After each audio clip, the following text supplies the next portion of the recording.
दोस्तों आइए हम जानते हैं पेटीएम पेमेंट बैंक का बैंकिंग लाइसेंस रद्द कर दिया गया है। तो पूरा जानकारी लेते हैं। भारतीय रिजर्व बैंक यानी कि आरबीआई ने पेटीएम पेमेंट बैंक लिमिटेड या बैंकिंग लाइसेंस रद्द कर दिया और बैंक को तत्काल प्रभाव से सभी प्रकार के कारोबार बंद करने के प्रतिबंध करने के आदेश दे दिए और प्रतिबंधित कर दिया। यह सख्त कार्रवाई नियामकीय नियमों के उल्लंघन और ग्राहकों के सत्यापन यानी कि केवाईसी की कमियां और तकनीकी नियमों के आधार पर इसको लेकर सामने आई गंभीर चिंताओं को लेकर इसी के आधार को बनाकर इनके बैंकिंग लाइसेंस को रद्द कर दिया गया है। फिर यह कार्रवाई आरबीआई ने मार्च 2022 के आदेश के बाद की गई, जिसमें जिसमें बैंक के नए ग्राहक जोड़ने से रोका गया था। इसके बाद 2024 की शुरुआत में सख्त प्रतिबंध लगाए गए, जिनके तहत मौजूदा खातों और प्रीपेड उपकरणों में भी किसी भी प्रकार की जमा क्रेडिट या टॉप अप की अनुमति नहीं दी गई थी।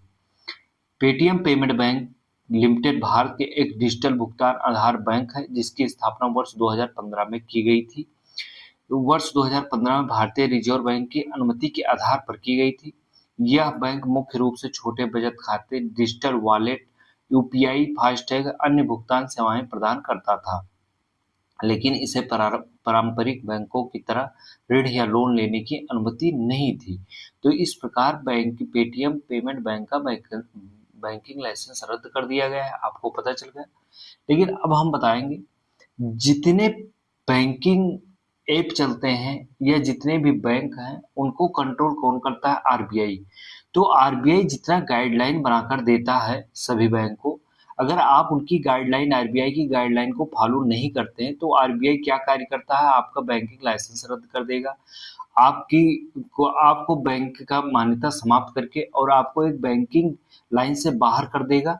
तो इस प्रकार आरबीआई पूरा कंट्रोल रखता है इनके खातों को लेकर, ग्राहकों के केवाईसी को लेकर या किसी भी प्रकार के जितने नियम बैंक संबंधित जितने नियम बनाए जाते हैं भारत में, वो भारतीय रिजर्व बैंक के द्वारा बनाए जाते हैं, क्योंकि उसका नियामक और कंट्रोलर का कार्य कौन करता है? बैंकों का आरबीआई करता है। तो सर्वोच्च संस्था बैंकों की कौन है भारत में? आरबीआई है।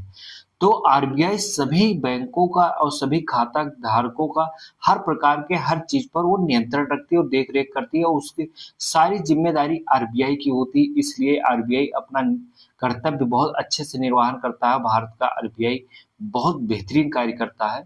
आप सभी लोगों को इसके बारे में जानकारी मिल चुकी होगी। धन्यवाद।